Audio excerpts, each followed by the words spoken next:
Shalom Sobat Bencana Rapuh, kita akan kembali melihat ucapan bahagia Yesus yang terdapat dalam Injil Matius pasal yang kelima di ayat yang ke-8. Tuhan Yesus berkata, "Berbahagialah orang yang suci hatinya, karena mereka akan melihat Allah." Siapakah orang yang suci hatinya di sini? Kita tentu ingat perkataan Yesus tentang orang yang lapar dan haus akan kebenaran, yaitu orang yang rindu berjumpa dengan Allah dan rindu hidup dalam kebenaran dan kekudusan Allah.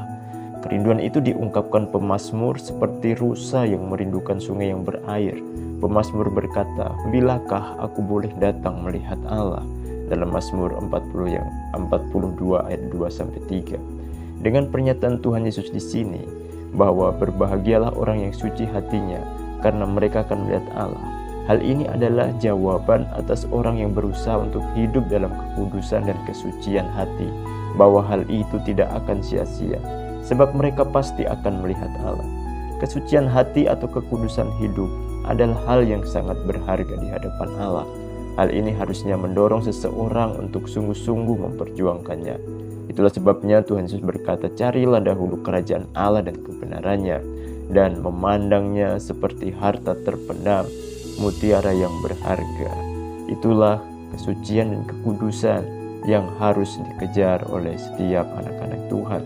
Kenyataan di dalam dunia yang semakin jahat ini, kekudusan tidak akan dihargai.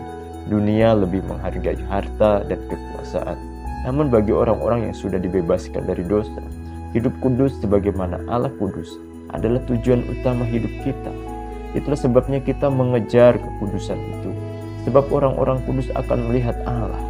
Melihat Allah dalam artian di kehidupan hari ini adalah sebuah pengalaman kedekatan yang istimewa dengan Allah. Sebagaimana halnya Musa dikatakan dalam Keluaran 33 di ayat yang ke-11. Musa berbicara dengan Tuhan berhadapan muka seperti seorang berbicara kepada temannya. Tentu ini adalah sebuah makna tentang kedekatan antara Musa dengan Allah. Sebab di bagian ayat selanjutnya dikatakan bahwa tidak mungkin Musa dapat melihat cahaya kemuliaan Allah yang begitu kuat dan begitu ajaib. Dan nanti saudaraku, di Yerusalem baru kita akan melihat wajah Tuhan Yesus yang telah mati bagi kita. Dan inilah sebuah sukacita yang begitu luar biasa yang akan dimiliki oleh setiap orang-orang yang mengasihi Tuhan, orang-orang yang mau hidup dalam kekudusan dan kesucian. Itulah sebabnya Tuhan Yesus berkata, "Berbahagialah orang yang suci hati."